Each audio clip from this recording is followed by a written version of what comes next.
Hi friends, మనకి దేవుడు 100 సంవత్సరాలు బతకమని రాసిండు. 100 సంవత్సరాలు కరెక్ట్గా 100 సంవత్సరాలు బతకమని రాసిండు. కానీ మనం మధ్యలోనే పుట్టుకుమంటున్నాం. ఎందుకంటే పాపం చేస్తున్నాం కాబట్టి. పాపం చేయటం వల్ల మనం 100 సంవత్సరాలు బతకట్లేదు. ఏదో పాపం చేస్తున్నాం కాబట్టి మధ్యలోనే పుట్టుకుమని చచ్చిపోతున్నాం. అందుకనే ఏమన్నా వస్తువులు కొన్నామనుకో, ఆ వస్తువులు కొన్నాళ్ళకి ఖరాబ్ అవుతాయి. మనకు ఆ డబ్బులు ఉన్నాయనుకో, డబ్బులు అయిపోతాయి. డబ్బులు కూడా ఏమన్నా ప్రమాదం వచ్చినప్పుడు డబ్బులు కూడా కాలిపోతాయి.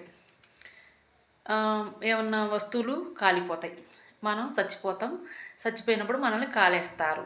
అంతే కదా, ఎప్పటికైనా బూడిదలో కలిసిపోవాల్సిందే మనం కూడా చచ్చిపోయినాక. కాబట్టికి మనం మనం చచ్చిపోతాం, మనల్ని బూడిద చేస్తారు. మనం అంతే కదా. కాబట్టికి మనం నీతిగా, న్యాయంగా, ధర్మంగా ఉండాలి. మనమ్మట వచ్చేది నీతి, న్యాయం, ధర్మం మాత్రమే. మనమ్మట వచ్చేది అదొక్కటే. ఈ ఆస్తులు రావు, డబ్బు రాదు, మనీ రాదు. మంచితనం వస్తుంది, ధర్మం వస్తుంది, న్యాయం వస్తుంది. కాబట్టికి న్యాయంగా, ధర్మంగా ఉండాలి.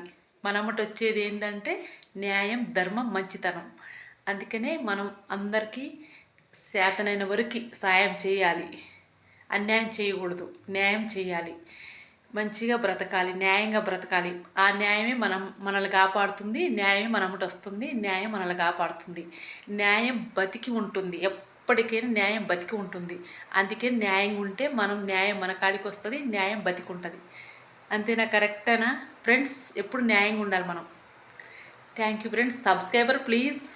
Bye friends.